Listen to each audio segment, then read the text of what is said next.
क्योंकि सुतदारारु लक्ष्मी पापी के भी होए। सुतदारा अरु लक्ष्मी पापी के भी होए।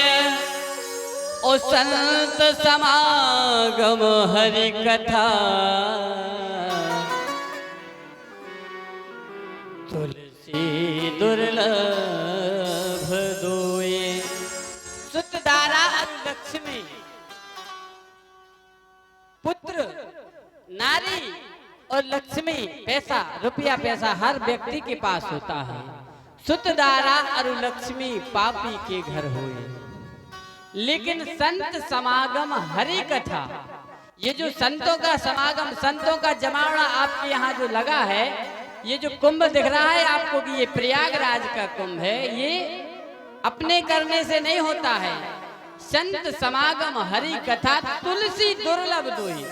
दोनों चीजें दुर्लभ है। जब हमारे अनेकों जन्म के पुण्य उदय होते हैं तब यह कार्य हमारे माध्यम से हो पाता है और हमें इसमें भाग लेने का अवसर प्राप्त होता है। अन्यथा मन में कई पैसे वाले ऐसे हैं जो केवल मन में विचार कहते रहते हैं कि हम सत्यनारायण की कथा बचवाएंगे, लेकिन हो नहीं पाती उनके यहाँ। सत्यनारायण की कथा भी नहीं करवा पाते, सोचते सोचते पता सालों बीत जाती हैं। लेकिन आप पर तो भगवान की बड़ी कृपा है कि श्री इस देखो पुरुषोत्तम मास के महीने में, ये महीना हर किसी के लिए सुलभ नहीं है। पुरुषोत्तम मास 3 वर्ष में एक बार आता है। और कैसे आता है? पुरुषोत्तम मास का महत्व क्या है?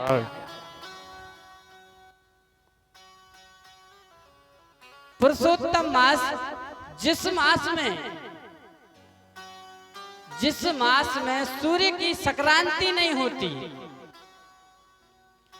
उसे हम कहते हैं पुरुषोत्तम मास।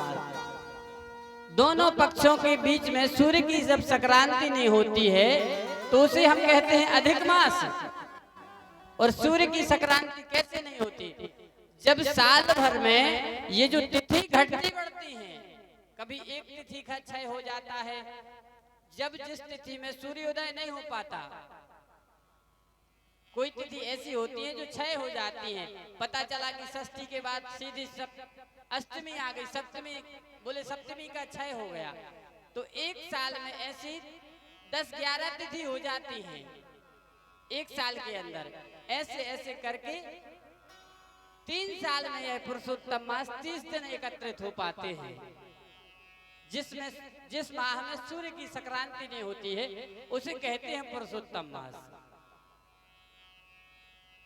और पुरुषोत्तम मास इसलिए भी जरूरी है क्योंकि ये जो वनस्पति है, ये प्रकृति है, इसको लेवल करने के लिए भी पुरुषोत्तम मास आवश्यक है। क्योंकि नहीं तो ऐसा होता है जब तिथि घटती बढ़ती है तो पता चलता है कभी संक्रांति होती है 14 तारीख में, कभी 17 तारीख में होती, और यदि ये पुरुषोत्तम मास नहीं होता तो कभी 20 और पता चलता कि संक्रांति होती है सर्दियों में, पता चलता कि संक्रांति चैत में पहुंच गई, गर्मी में पहुंच जाती बढ़ते बढ़ते, कभी बरसात में पहुंच जाती। लेकिन इसी की व्यवस्था को सुचारू रूप से चलाने के लिए भगवान ने पुरुषोत्तम मास का निर्माण किया है कि जो आगे संक्रांति बढ़ जाती है, जब पुरुषोत्तम मास आता है तो पुनः जो शुरू से व्यवस्था होती है पहले जैसा हो जाता है। और पुरुषोत्तम मास में हमें करना क्या चाहिए? देखो, पुरुषोत्तम मास में किया हुआ दान, पुरुषोत्तम मास में हमें तीर्थ जाना चाहिए, तीर्थों का दर्शन करना चाहिए, प्रयागराज जाना चाहिए, ब्रज 84 के लिए जाना चाहिए, घर में अच्छे अच्छे मांगलिक जो अनुष्ठान है वह करवाने चाहिए, भगवान का भजन कीर्तन करना चाहिए पुरुषोत्तम मास में। लेकिन हम जब वहां जाते हैं, ब्रज 84 के लिए जाते हैं, तो लगभग कितना भी फास्ट चलने वाला व्यक्ति हो, लेकिन 1 हफ्ता तो लगता ही लगता है, 1 हफ्ता लगता है। और 1 हफ्ते के अंदर कम से कम 500 रुपए पर डे का खर्च मानो तो 4000 रुपए खर्च हो जाते हैं, ठीक है।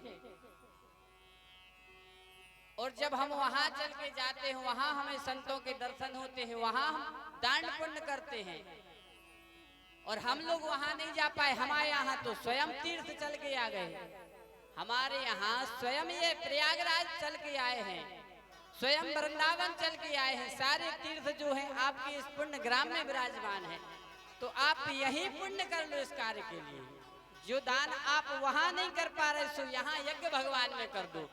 जो परिक्रमा के लिए आप ब्रज 84 नहीं जा पा रहे, तो यहाँ यज्ञ भगवान की परिक्रमा करो, यहाँ आपको संपूर्ण ब्रज 84 का फल मिलेगा, संपूर्ण ब्रज 84 का फल मिलेगा। और इस माह में किया हुआ दान पुण्य जो है अक्षय पद को प्राप्त होता है, यह नष्ट होने वाला नहीं होता।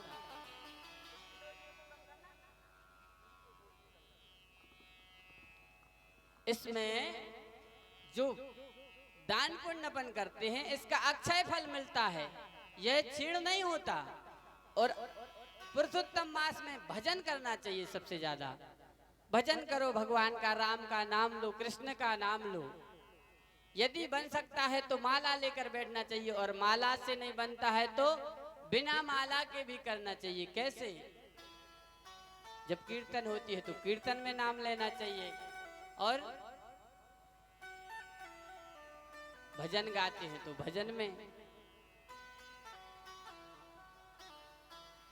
पुरुषोत्तम मास में विवाह आदि कुछ ऐसे कार्य हैं जो नहीं होते हैं, बाकी दान पुण्य और धर्म के कार्य सारे होते हैं। भगवान ने इसी माह में नरसिंह भगवान का अवतार धारण किया था, इसीलिए ऐसे पुरुषोत्तम मास को हम बारंबार प्रणाम करते हैं। और ये पुरुषोत्तम मास हमें मिला, ये भी भगवान की बड़ी कृपा है संजीवन सरकार की, जो कि हम और आपको पुरुषोत्तम मास में यह कथा सुनने का फल मिल रहा है।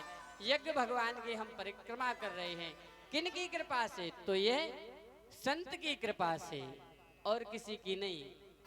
संत भगवान हमारे ग्राम में पधारे, उन्हीं की कृपा से हम यह सत्संग का लाभ ले पा रहे हैं। ऐसे संत जी महाराज को बारंबार प्रणाम करते हैं। और बहुत सुंदर एक बार जयकारा लगाएं हमारे पूज्यपाद यज्ञकर्ता जी महाराज की जय हो।